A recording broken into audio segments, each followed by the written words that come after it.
Salut! Aujourd'hui on va lancer un nouvel étage du lombricomposteur puisque le dernier en date est suffisamment plein. Donc je vais vous montrer comment j'ai fait et comment faire en espérant que je rate rien.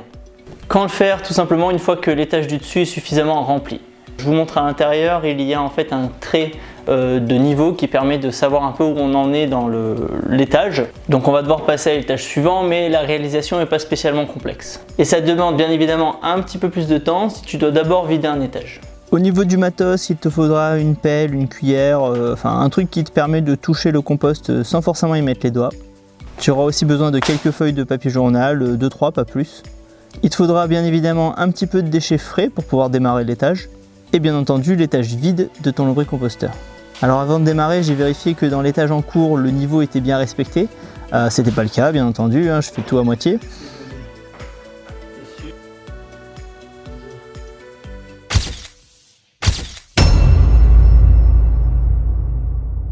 Donc j'ai dû vider pour commencer l'étage en cours en retirant une bonne partie du déchet frais, donc un peu le carton, les verres aussi qui étaient déjà présents, pour pouvoir placer l'étage vide au-dessus sans qu'il y ait vraiment d'écart entre les deux étages.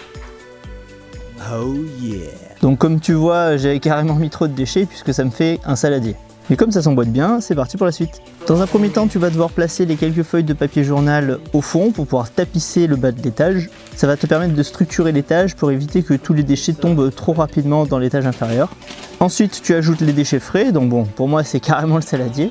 Donc étale bien les déchets sur toute la surface de l'étage et tu peux éventuellement rajouter un petit peu de compost mûr que tu as récupéré dans les étages inférieurs pour faciliter la génération de l'écosystème dans ce nouvel étage. Éventuellement une étape d'humidification si tu trouves que ton compost est un petit peu trop sec. Bon, pour ma part je ne l'ai pas fait parce que voilà, j'en ai pas vraiment besoin. Au niveau de la structure ça a l'air suffisamment convenable. Et tu termines en recouvrant d'une feuille de papier pour pouvoir en fait protéger tes déchets à la fois des moucherons mais aussi de la perte d'humidité par évaporation. Et voilà, on a fini.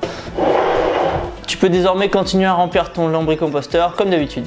Alors n'oublie pas qu'au début c'est assez lent, il faut que les vers aient le temps de se développer et de croître en population. Donc faut pas charger trop rapidement ou trop fréquemment le lombricomposteur, sinon ça peut poser des problèmes. Alors par problème j'entends que ça peut moisir, donner des odeurs ou bien même acidifier l'ensemble, ce qui va forcément embêter les vers. En préventif, j'ai vu qu'il fallait mettre des coquilles d'œufs, donc écrasées en petits débris vraiment au pilon. Ce qui est assez utile si jamais les vers en fait délaissent les déchets pour l'instant, puisqu'ils sont encore occupés à l'étage en dessous. Pour l'instant, vu que je viens de démarrer le lombricomposteur, au niveau des grosses quantités, quand je fais par exemple une poêlée de légumes, je le mets une fois sur deux dans le lombricomposteur. Mais pour des plus petites quantités, je les mets directement à chaque fois. Et c'est vraiment lorsque les 3 étages seront fonctionnels que l'on pourra commencer à mettre vraiment systématiquement dans le lombricomposteur, puisque les vers seront assez nombreux pour pouvoir gérer cet apport en nourriture de manière quotidienne. Voilà, c'est tout, j'espère que ça te servira pour la suite de ton lombricomposteur. N'hésite pas à me suivre dans l'aventure, je trouve que c'est un moyen vraiment intéressant de réduire à zéro ces déchets, en tout cas organiques.